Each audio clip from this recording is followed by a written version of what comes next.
Good morning students. संस्कार भारती की online classes में आपका स्वागत है।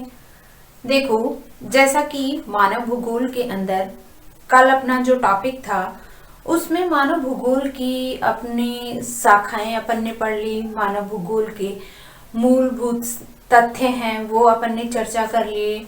उसके बाद अगर चर्चा करते हैं तो विद्वानों के आधार पे या कह सकते हैं कि जो अपने अलग अलग जो राइटर हैं उन्होंने क्या है मानव भूगोल के विभिन्न तथ्यों के बारे में बताया कि मानव भूगोल के अंदर किन किन का अध्ययन किया जाता है। उसी के साथ साथ आज अपना नया टॉपिक है मानव भूगोल के मूलभूत सिद्धांत या मानव भूगोल के सिद्धांतों की चर्चा आज अपन करेंगे। तो शुरू करते हैं मानव भूगोल के आधारभूत सिद्धांत। मानव भूगोल के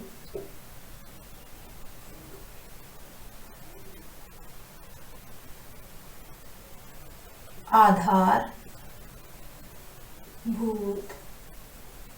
सिद्धांत। मानव भूगोल के आधारभूत सिद्धांत। देखो, मानव भूगोल के आधारभूत सिद्धांतों की अगर चर्चा करते हैं, मानव भूगोल के आधारभूत सिद्धांत जैसे आपके क्रियाशीलता का सिद्धांत है, या कह सकते हैं विकास और क्रियाशीलता, या कह सकते हैं विकास और सक्रियता का सिद्धांत। इसी के साथ साथ क्या है सार्वभौमिकता का सिद्धांत और वातावरण समायोजन का सिद्धांत। विद्वानों ने क्या है अलग अलग जो राइटर हैं उन्होंने मानव भूगोल के सिद्धांत की चर्चा के रूप में 3 सिद्धांत हैं वो दिए हैं, और उन सिद्धांतों के आधार पे उन्होंने ये बताया है कि मानव भूगोल के अंदर अपन क्या पढ़ते हैं कि प्रकृति के अंदर जो क्रियाशीलता का सिद्धांत है उसमें जो विद्वान हैं या राइटर हैं जैसे ब्रून्स ने क्रियाशीलता के सिद्धांत के बारे में बताया है कि क्रियाशीलता के सिद्धांत को अपन किस रूप में देखते हैं कि जैसे मान लो प्रकृति है वो क्या है परिवर्तनशील है, कि जो प्रकृति है वो एक जगह स्थिर नहीं है, उसको अपन ये नहीं कह सकते कि वो स्थिर है। इसलिए अगर देखा जाए क्रियाशीलता के सिद्धांत की उन्होंने जो चर्चा की है वो क्या है संपन्न क्या है मान्य एक सिद्धांत के रूप में उन्होंने चर्चा की है।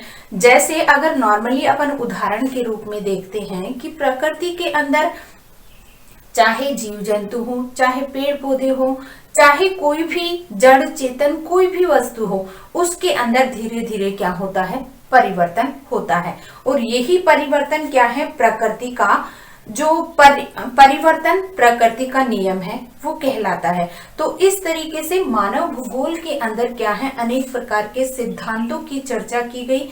किन विद्वानों के द्वारा? फ्रांसीसी विद्वानों के द्वारा। फ्रांसीसी विद्वानों ने क्या किया मानव भूगोल के सिद्धांतों की अगर चर्चा की तो उनके अंदर 3 जो सिद्धांत हैं वो उन्होंने दिए हैं। किनके द्वारा? फ्रांसीसी भूगोलवेत्ता के द्वारा। पहला है आपका विकास और सक्रियता। देखो मानव भूगोल के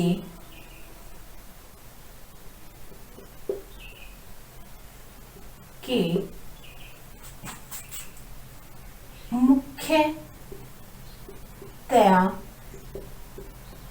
3 सिद्धांतों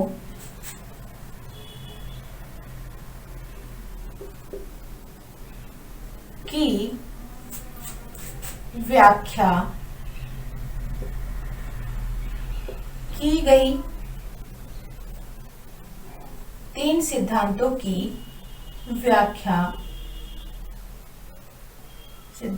व्याख्या की गई जिनमें फ्रांसीसी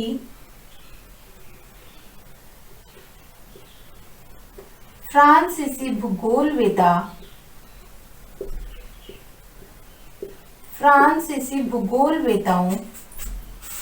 के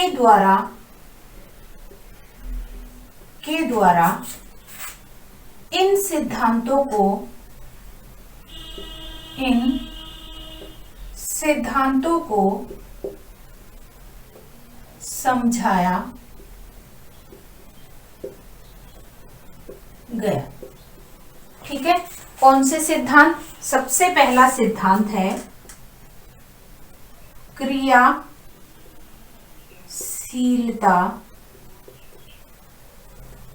या विकास व सक्रियता का सिद्धांत। सबसे पहला जो सिद्धांत है उस सिद्धांत की अगर चर्चा करते हैं, विकास व सक्रियता या क्रियाशीलता का सिद्धांत। इस सिद्धांत के बारे में उन्होंने सविस्तार चर्चा की है। किसने? जीन ब्रोन्स ने। उसके बाद में दूसरा सिद्धांत आता है सार्वभौमिक एकता का सिद्धांत। सार्वभौमिकता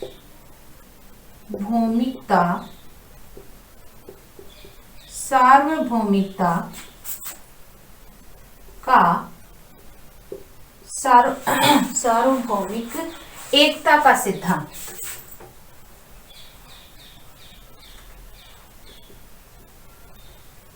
एकता का सिद्धांत, सार्वभौमिक एकता का सिद्धांत। और तीसरा है वातावरण समायोजन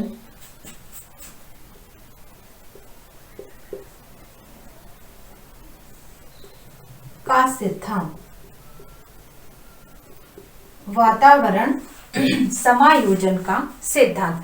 देखो, मानव भूगोल के अंदर इन्होंने क्या है, अपने सिद्धांतों के ये जो 3 सिद्धांत दिए हैं, इन सिद्धांतों के बारे में इन्होंने क्या है, विस्तार से चर्चा की है। और ये लगभग आपके क्वेश्चन भी पूछा जाता है कि मानव भूगोल के सिद्धांतों की चर्चा करते हुए या तो क्रियाशीलता का पूछ लेते हैं, या वातावरण समायोजन का पूछ लेते हैं, या आपके तीनों सिद्धांत है वो पूछ लेते हैं। तो ये लगभग आपके 15 नंबर का क्वेश्चन है, ये पड़ता है।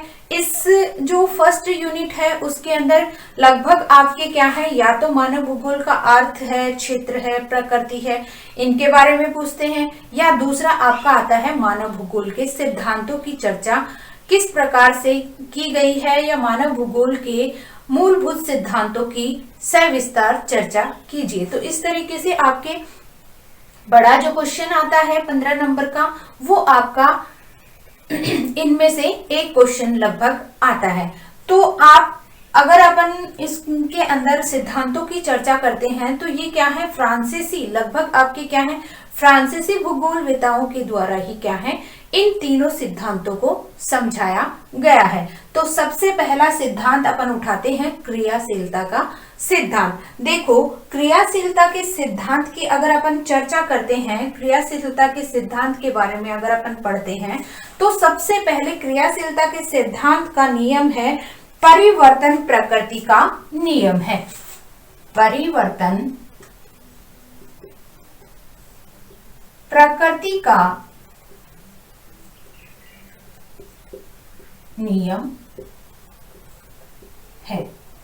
देखो, ये तो अपन भी जानते हैं कि परिवर्तन प्रकृति का नियम है, कि प्रकृति है वो क्या है, आपकी स्थिर नहीं है। कोई भी वस्तु है वो आपका कह सकते हैं कि कोई भी वस्तु है धरातल के ऊपर, चाहे वो जड़ है चाहे वो चेतन है, इनके अंदर क्या है, लगातार आपका परिवर्तन है वो होता रहता है। जैसे उदाहरण के रूप में मैं आपको बताती हूँ कि प्रकृति के अंदर अगर देखते हैं तो प्रकृति के अंदर कोई भी वस्तु है वो अपन को स्थिर रूप से दिखाई नहीं देती है। जो आपकी स्थिर होती है वो भी धीरे धीरे क्या होता है, उसमें भी परिवर्तन देखने को मिलता है। किस रूप में देखने को मिलता है, जैसे आपके पर्वत हैं वो भी क्या है, धीरे धीरे उनके अंदर भी क्या है, परिवर्तन हो रहा है। किस रूप में, अब आप ये सोचो किस रूप में परिवर्तन हो रहा है, कि अगर जैसे मान लो किसी क्षेत्र के ऊपर कहीं पे भी आपके क्या है पर्वतीय भाग है या ऊंचे चोटियां हैं, वो क्या है धीरे धीरे उनके अंदर भी क्या है कटाव होता है, और एक दिन ऐसा आएगा कि वो पर्वतीय भाग भी क्या हो जाएंगे, धीरे धीरे जो कटाव हो रहा है कि एक दिन ऐसा आएगा कि वो पर्वतीय भाग क्या हो जाएंगे, कट कर मैदानी क्षेत्र में बदल जाएंगे। उसी रूप में क्या है आपके पर्वत के साथ साथ जो आपके पेड़ पौधे हैं, मनुष्य है, जीव जंतु हैं, कहीं पे तो क्या है आपकी जनसंख्या है वो बढ़ रही है और किसी रूप के अंदर जनसंख्या है वो घट रही है। तो मानव का जो निवास क्षेत्र है, मानव के बारे में भी अपन कह सकते हैं कि मानव का जो विकास है वो भी क्या है आपका स्थिर नहीं है। कैसे नहीं है? जैसे मानव का जब जन्म होता है तब उसकी शैशवावस्था होती है, उसके बाद जैसे जैसे समय निकलता है उसकी उसका जो शारीरिक अंग है वो भी आपके बढ़ते हैं, उसका रहन सहन, उसका खान पान सारा क्या है बदलता रहता है। जब वो जन्म लेता है तो सिर्फ क्या है दूध के ऊपर निर्भर रहता है, लेकिन जैसे जैसे ही वो बड़ा होता है तो उसकी जो आवश्यकताएं हैं वो क्या है बढ़ जाती हैं। तो इस तरीके से क्या होता है, पहले उसकी शैशवावस्था होती है, फिर बाल्यावस्था आती है, फिर क्या है आपकी किशोरावस्था आती है, प्रौढ़ावस्था आती है, फिर वृद्धावस्था आती है। तो इस रूप में क्या है परिवर्तन, ये क्या है परिवर्तन प्रकृति का नियम है। तो मनुष्य के अंदर, आपके जीव जंतुओं के अंदर जैसे ही छोटे छोटे कीड़े मकोड़े जो होते हैं, जैसे ही वो जन्म लेते हैं उस टाइम छोटे होते हैं, जैसे जैसे समय निकलता है तो उसके अंदर भी क्या है परिवर्तन होता है। ऐसे ही क्या है प्रकृति के अंदर अगर देखते हैं तो आपके पेड़ पौधों की अगर चर्चा करते हैं तो आपके जैसे ही बरसात होती है तो क्या होते हैं छोटे छोटे पेड़ पौधे हैं वो निकलते हैं, और जैसे जैसे क्या होते रहता है उनको पानी जब मिलता रहता है तब तक वो हरे भरे रहते हैं। जैसे ही उनका कह सकते हैं या तो आयु के अनुसार या कह सकते हैं कि उनको जो पोषक तत्व नहीं मिलते हैं तो धीरे धीरे वो क्या हो जाते हैं नष्ट हो जाते हैं। और ऐसे ही क्या होता है प्रकृति के साथ में, अगर अपन दूसरा उदाहरण मैं आपको सूर्य का ताप का देती हूँ या कह सकते हैं कि सूर्य का अगर उदाहरण देती हूँ तो उसमें भी क्या है परिवर्तन है वो देखने को मिलता है कि जैसे ही क्या होता है आपका सूर्य उदय होता है, प्रातः काल होती है, फिर आपकी दोपहर होती है, सायकाल आती है और रात्रि आती है। तो इस तरीके से क्या होता है दिन के अंदर भी क्या है आपका परिवर्तन होता है। तो ये किसके द्वारा हो रहा है? तो सूर्य के प्रकाश के द्वारा, सौर ऊर्जा के द्वारा। क्योंकि जो सूर्य है वो वायुमंडल को क्या है नियंत्रित करके रखता है। तो इसके द्वारा कहा जाता है कि जिस तरीके से आपकी मनुष्य की अवस्थाएं हैं उसी आधार पे सूर्य का जो ताप प्राप्त होता है, कि जैसे आपका सूर्य उदय होता है प्रातः काल है तो वो क्या है मनुष्य की शैशवावस्था, जैसे ही उसका क्या होता है दोपहर होता है तो उसकी बाल्यावस्था, किशोरावस्था, और वैसे ही सायकाल आता है तो उसकी क्या हो जाती है प्रौढ़ावस्था, और रात्रि होती है तो उसी की क्या है वृद्धावस्था। तो इस तरीके से क्या है प्रकृति है वो परिवर्तित होती रहती है। तो मैंने आप लोगों को एक साधारण रूप में आपको समझाने की कोशिश की है कि जिस तरीके से आपके प्रकृति के अंदर अगर बात करते हैं परिवर्तन है वो प्रकृति का एक नियम बना हुआ है। कोई भी वस्तु हो, चाहे वो जड़ है चाहे वो चेतन है, उसके अंदर क्या है परिवर्तन है वो होता रहता है, और परिवर्तन ही प्रकृति का नियम है। तो ये क्या है आपके जीन ब्रोन्स के द्वारा समझाया गया है। इसका स्क्रीनशॉट लेना चाहते हो तो ले सकते हो।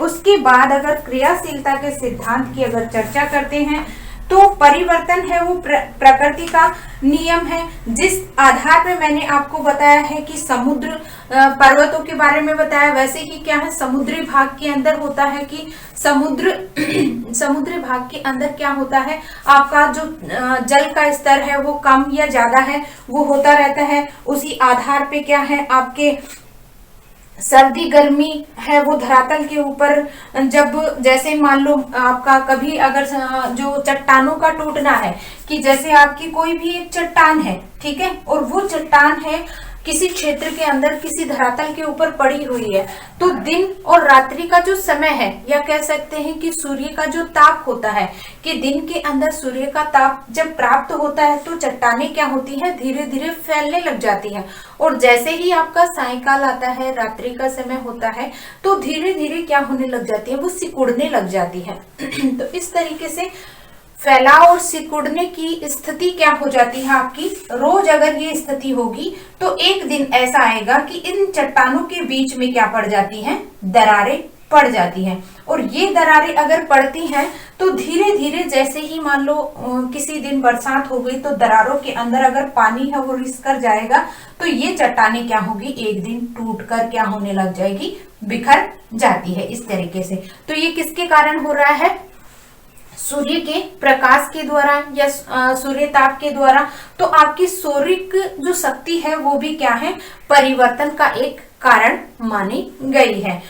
तो इस तरीके से क्या है, धरातल के ऊपर कोई भी स्थिर कह सकते हैं कि ये तो आपका चट्टान है, ये आपका स्थिर है, लेकिन इस स्थिर भाग के अंदर भी क्या है, परिवर्तन है वो देखने को मिलता है। इसलिए ये सारे उदाहरण मैंने आपको बताए हैं कि जिस तरीके से परिवर्तन प्रकृति का नियम है, इसी आधार पे कहा जाता है कि कोई भी वस्तु, चाहे वो क्या है, जड़ है या क्या है, चेतन है, दोनों में ही क्या है, परिवर्तन है वो देखने को मिलता है। जैसे मैंने उदाहरण के रूप में आपको बताया, सर्दी गर्मी के कारण जो चट्टानी भाग है वो क्या हो जाता है, टूटकर बिखर जाता है। वैसे ही क्या है, धरातल के ऊपर अगर मैंने आपको मनुष्य का कि कहीं कभी कभी ऐसे होता है कि स्थानांतरण जब हो जाता है, स्थानांतरण किसी भी रीजन से, चाहे किसी भाग के अंदर आपका पशुओं का अगर उदाहरण लेते हैं तो पर्वतीय क्षेत्रों पे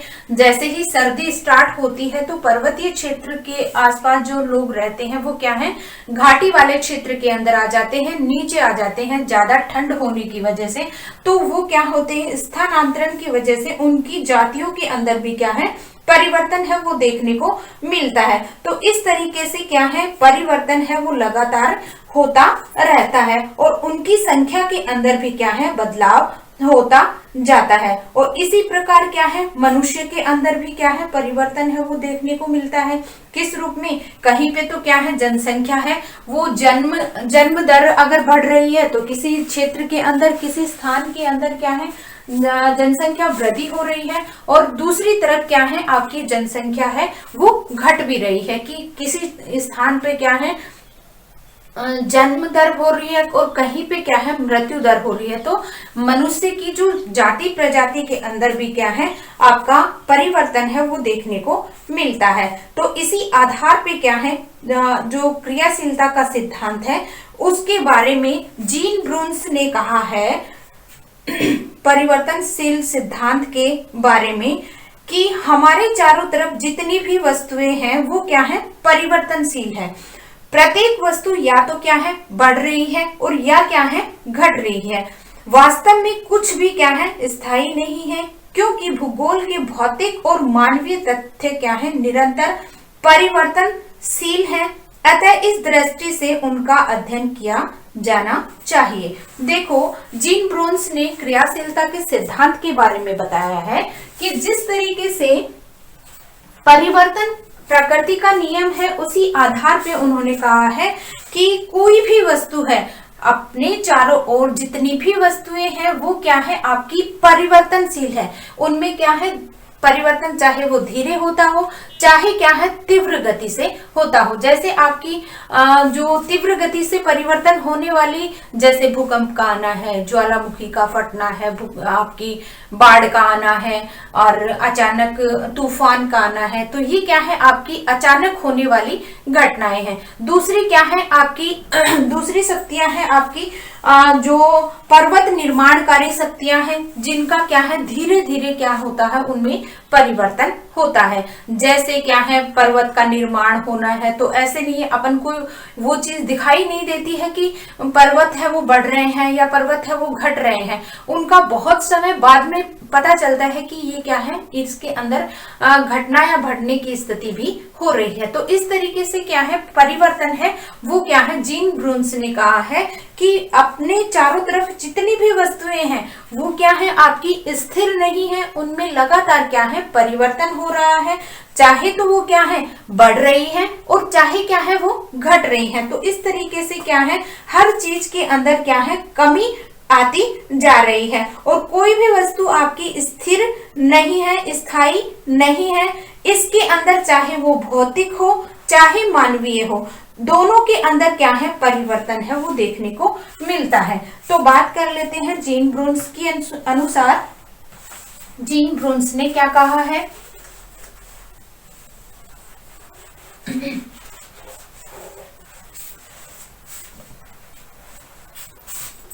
प्रोफेसर ब्रून्स के अनुसार,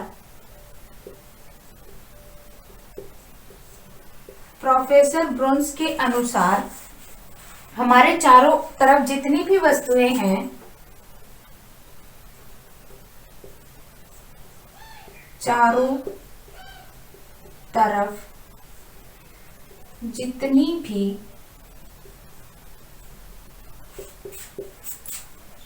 वस्तुएं हैं उनमें परिवर्तन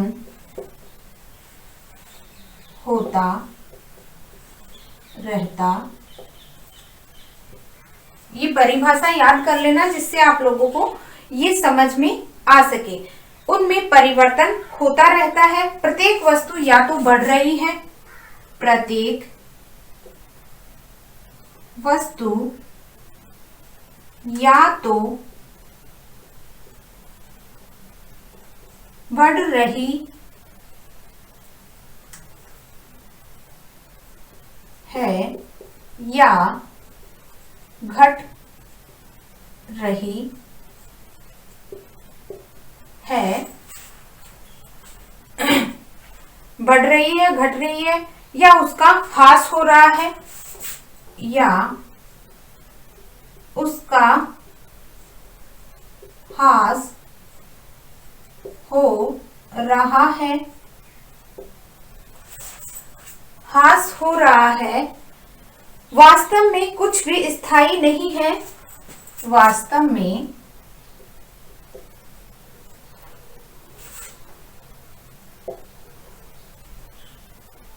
कुछ भी स्थायी नहीं है, स्थायी नहीं है। भूगोल के भौतिक और मानवीय तथ्य निरंतर परिवर्तनशील हैं। भूगोल के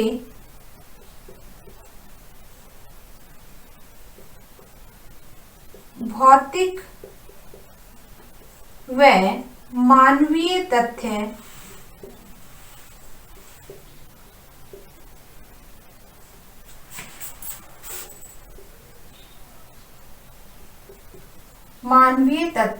परिवर्तनशील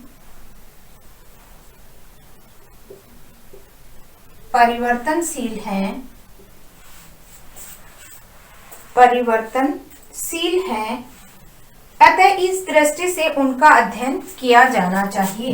अतः इस दृष्टि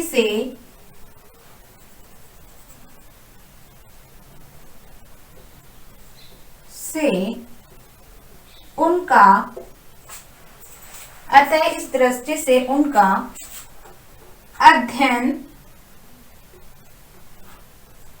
किया जाना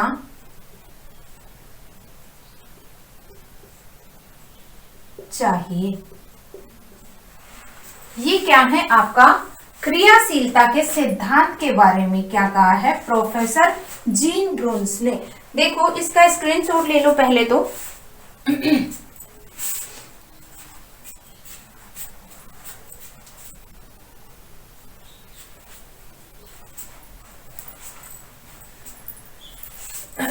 हो गया। अब क्या है, इसके बारे में तो मैंने आप लोगों को समझा दिया कि कोई भी वस्तु, हमारे चारों तरफ जितनी भी वस्तुएं हैं उनमें परिवर्तन होता रहता है। प्रत्येक वस्तु या तो क्या है, बढ़ रही है और या क्या है, घट रही है, उसका ह्रास हो रहा है, कमी आ रही है। वास्तव में कुछ भी स्थायी नहीं है, वास्तव में कुछ भी जो आपका चाहे क्या है, पर्वतीय हो, चाहे आपकी नदियां हैं, चाहे घाटियां हैं, चाहे मनुष्य है, चाहे पशु पक्षी है, चाहे पेड़ पौधे हैं, कुछ भी क्या है आपका स्थायी नहीं है। भूगोल में भौतिक और मानवीय, क्योंकि अपन शुरू से ही क्या है, दो तत्वों को पढ़ रहे हैं, चाहे आपके वो मूल तथ्यों के बारे में पढ़ा है, तब भी अपन ने क्या है, भौतिक और मानवीय दो शक्तियों के बारे में पढ़ा है। और आगे अपना जो सिद्धांत आएगा क्रियाशीलता का, उसके अंदर भी दो शक्तियां ही काम करती हैं, एक तो भौतिक शक्ति और दूसरी सांस्कृतिक या मानवीय शक्ति। भौतिक और मानवीय तथ्य क्या है, परिवर्तनशील है। जब पृथ्वी के ऊपर दो शक्तियां काम करती हैं तो दोनों ही क्या है, परिवर्तनशील है। इसलिए पृथ्वी के ऊपर जो भी आपकी वस्तु है, पदार्थ है, सब क्या है, आपके परिवर्तनशील है। अतः स्पष्ट इस दृष्टि से उनका अध्ययन किया जाना चाहिए। तो उनका क्या है, अपन को अपने जीवन के अंदर उनको उतारना चाहिए। ये किसने कहा है, प्रोफेसर जीन ब्रून्स ने। ठीक है, आगे चर्चा करते हैं। अपना क्रियाशीलता का सिद्धांत है वो चल रहा है, क्रियाशीलता का सिद्धांत।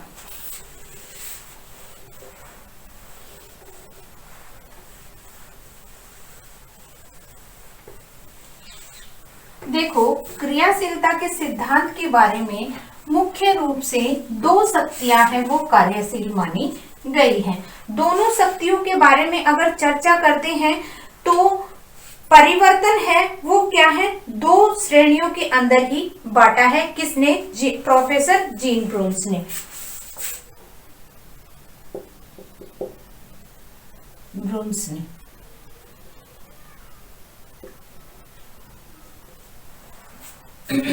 प्रोफेसर जीन ब्रून्स ने जो भी शक्तियां हैं मानव के लिए, या प्रोफेसर जीन ब्रून्स ने इन शक्तियों को क्या है, दो श्रेणियों के अंदर बांटा है। कौन सी दो शक्तियां, क्रियाशीलता के सिद्धांत को दो हिस्सों के अंदर, शक्तियों को दो हिस्सों में बांटा है। दो शक्तियां कौन सी, एक तो आपकी भौतिक शक्तियां और दूसरी है सांस्कृतिक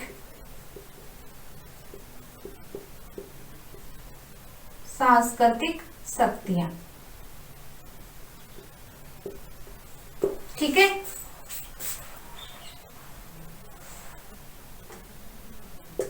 दो श्रेणियां। ठीक है, भौतिक शक्तियों की अगर चर्चा करते हैं तो भौतिक शक्तियों के अंदर पृथ्वी की आंतरिक और बाह्य शक्तियां, सौर शक्ति, पृथ्वी की गति, गुरुत्वाकर्षण शक्ति और जैविक शक्तियां, इन शक्तियों को सम्मिलित किया गया है कि पृथ्वी की आंतरिक और बाह्य शक्ति। देखो, इसको क्या है, भौतिक में पृथ्वी की आंतरिक व बाह्य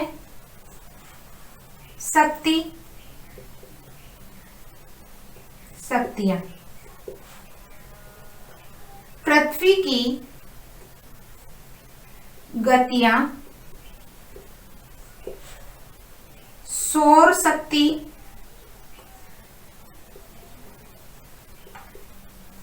शक्ति आपका, उसी के साथ सौर शक्ति के बाद में दूसरा आता है, सौर शक्ति के साथ साथ जैविक शक्ति, गुरुत्वाकर्षण शक्ति,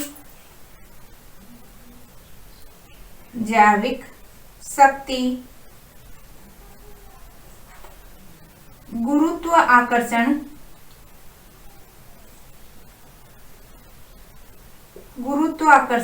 शक्ति। इस तरीके से भौतिक शक्तियों को क्या है, अलग रूपों के अंदर बांटा गया है। उसी के साथ साथ आपकी सांस्कृतिक शक्तियों के अंदर मानव और उसकी विभिन्न क्रियाओं को सम्मिलित किया गया है। सांस्कृतिक में मानव व उसकी विभिन्न क्रियाओं को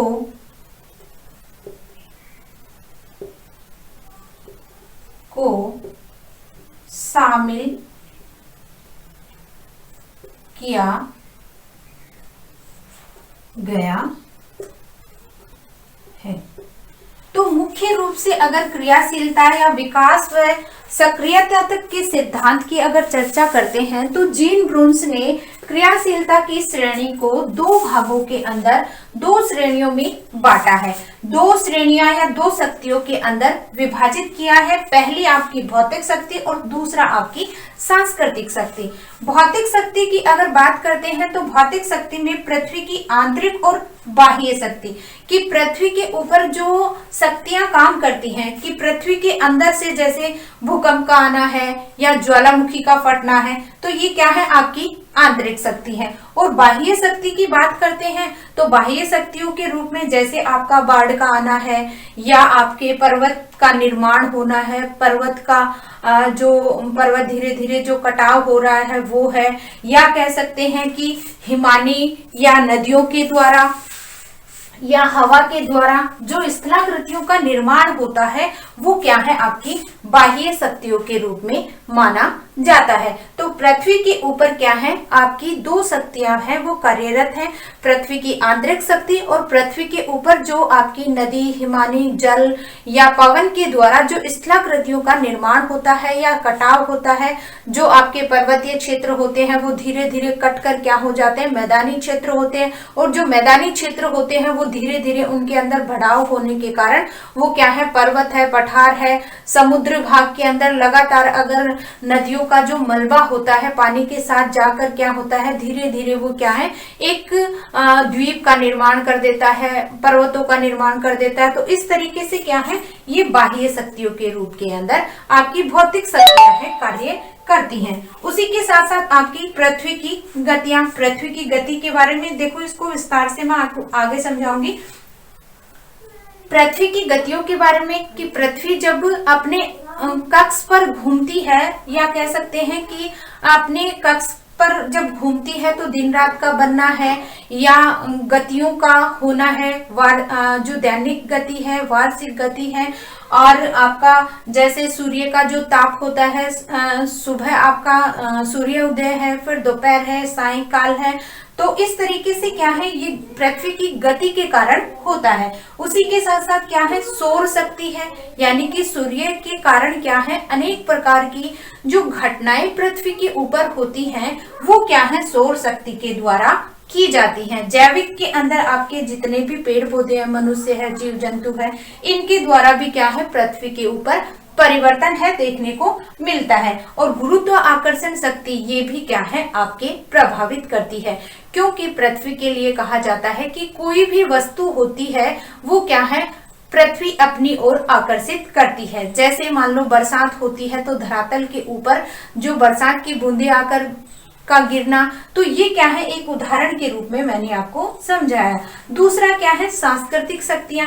सांस्कृतिक शक्तियों के अंदर क्या है मानव और उसकी क्या है क्रियाओं को शामिल किया गया है कि मानव के द्वारा निर्मित की गई जो और उसके द्वारा जो क्रियाएं की जाती हैं वो क्या है सांस्कृतिक शक्तियां होती हैं। तो इस तरीके से आपकी मानव भूगोल के अंदर क्या है सिद्धांतों की अगर अपन चर्चा करते हैं मानव भूगोल के अंदर, तो इन सिद्धांतों में जीन ब्रून्स ने दो शक्तियों को महत्वपूर्ण माना है और ये क्या है पृथ्वी के ऊपर कार्यरत हैं।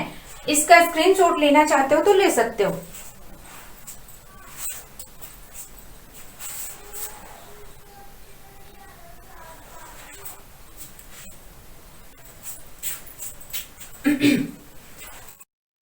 चर्चा करते हैं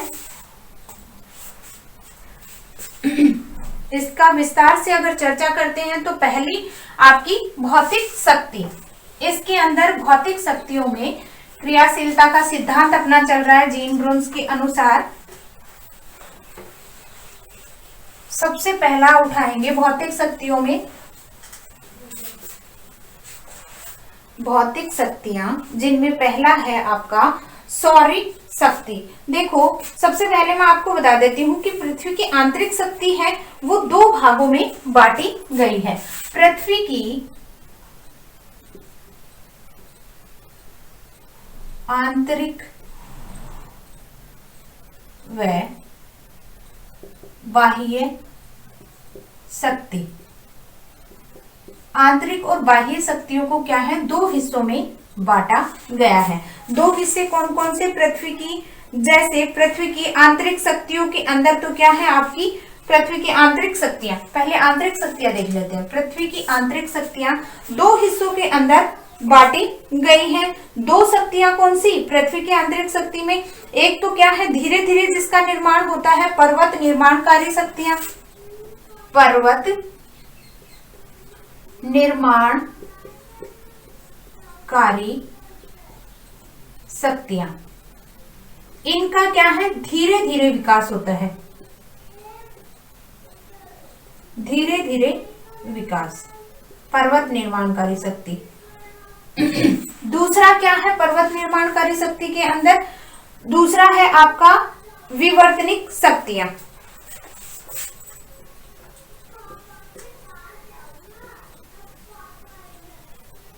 विवर्तनिक शक्तियां,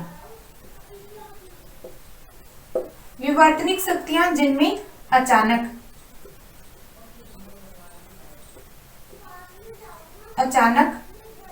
परिवर्तन, अचानक जिनमें परिवर्तन होता है। पर्वत निर्माणकारी शक्तियों के अंदर अगर बात करते हैं तो इनके अंदर धीरे धीरे परिवर्तन होता है, वो आपकी क्या है परिवर्तन पर्वत निर्माणकारी शक्तियां कहलाती हैं, जिनके अंदर क्या है उमंजन और निमंजन,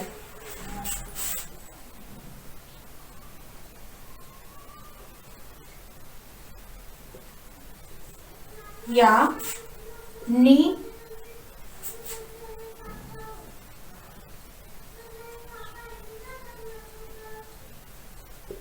उमंजन या निमंजन।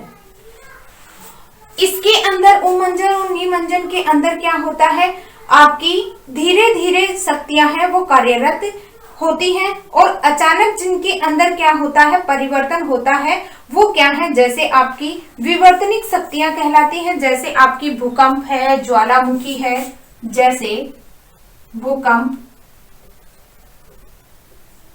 व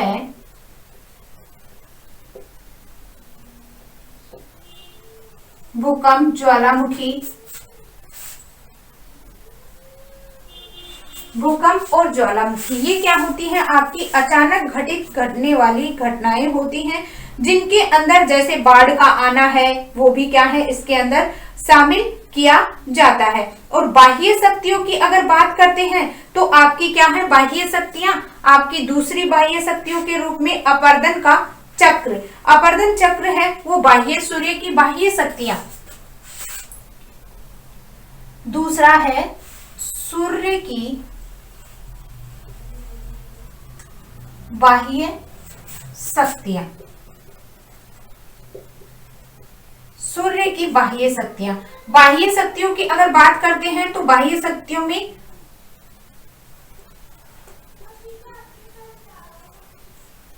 अपर्दन चक्र इसके अंदर सम्मिलित किया जाता है। अपर्दन चक्र के अंदर जैसे आपकी जो क्रियाएं होती हैं वो उसमें सबसे अहम हिस्सा है वो सूर्य द्वारा क्या होने वाला है परिवर्तन, जो प्रतिदिन सूर्य के द्वारा होने वाला परिवर्तन है वो उस रूप में कि जैसे आपकी अपर्दन चक्र के अगर बात करते हैं तो नदियों के द्वारा प्रवाहित होने वाली जब नदियां हैं पर्वतीय भाग से जब निकलती हैं तो क्या है अनेक प्रकार का जो मलबा है जैसे धीरे धीरे उसी स्थान से अगर मतलब बहती है तो धीरे धीरे एक दिन उस भाग को क्या है धीरे धीरे काट देती हैं और अनेक प्रकार की स्थलाकृतियों का निर्माण करते हुए चलती हैं। तो इस अपर्दन चक्र के अंदर क्या है दो क्रियाएं वो कार्यरत होती हैं, अपर्दनात्मक और निक्षेपणात्मक। तो इस तरीके से क्या है सूर्य के द्वारा क्या होती हैं जब चट्टानें छोटे छोटे टुकड़ों में टूट कर गिर जाती हैं, बह जाती हैं। अपर्दन चक्र के अंदर क्या होता है जब पानी है, हवा है, हिमानी है, हिमनद है, इनके द्वारा क्या होने लग जाता है, अपर्दन चक्र जो चलता है लगातार क्या है, अपर्दन के कारण क्या होता है, पृथ्वी के ऊपर या संपूर्ण पृथ्वी के ऊपर अपन को क्या दिखाई देता है, परिवर्तन है वो दिखाई देता है। कि किसी क्षेत्र के ऊपर पहले क्या था, जैसे मरुस्थलीय क्षेत्र के अंदर क्या होता है, हवा के साथ में जहां जो टीले होते हैं धीरे धीरे वो क्या हो जाते हैं, कट कर एक स्थान से उड़कर क्या है, मिट्टी है उड़कर दूसरे स्थान पर पहुंच जाती है मरुस्थलीय क्षेत्र में। और जिन क्षेत्रों के अंदर पर्वतीय क्षेत्र मान लो जहां से नदियां निकलती हैं, तो वहां के आसपास के क्षेत्र को काटते हुए एक दिन ऐसा आता है कि वो क्या है, आपका ऊंचा उठा हुआ भाग था वो क्या है, समतल भूभाग में बदल जाता है। तो इस तरीके से क्या है, आपका अपर्दन चक्र है वो सूर्य की बाह्य शक्तियों के रूप में कार्य करता है। तो इस तरीके से क्या है, पृथ्वी के ऊपर आंतरिक और बाह्य दो क्या है शक्तियां हैं कार्यरत होती हैं। पहली आपकी आंतरिक शक्ति दो रूपों के अंदर, पर्वत निर्माणकारी, और दूसरी है आपकी विवर्तनिक शक्ति। विवर्तनिक मतलब अचानक घटित होने वाली, और जिसके अंदर जो नीचे धसाव हो जाता है और पर्वतों का जो ऊंचा उठना है, ये उन्मंजन और निमंजन की क्रिया है कहलाती है। और बाह्य शक्तियों में आपका अपर्दन चक्र होता है। तो इस रूप में आपका मानव भूगोल का जो सिद्धांत है, क्रियाशीलता का सिद्धांत, उसके बारे में आज अपन ने चर्चा की है। आगे कल चर्चा करेंगे। धन्यवाद।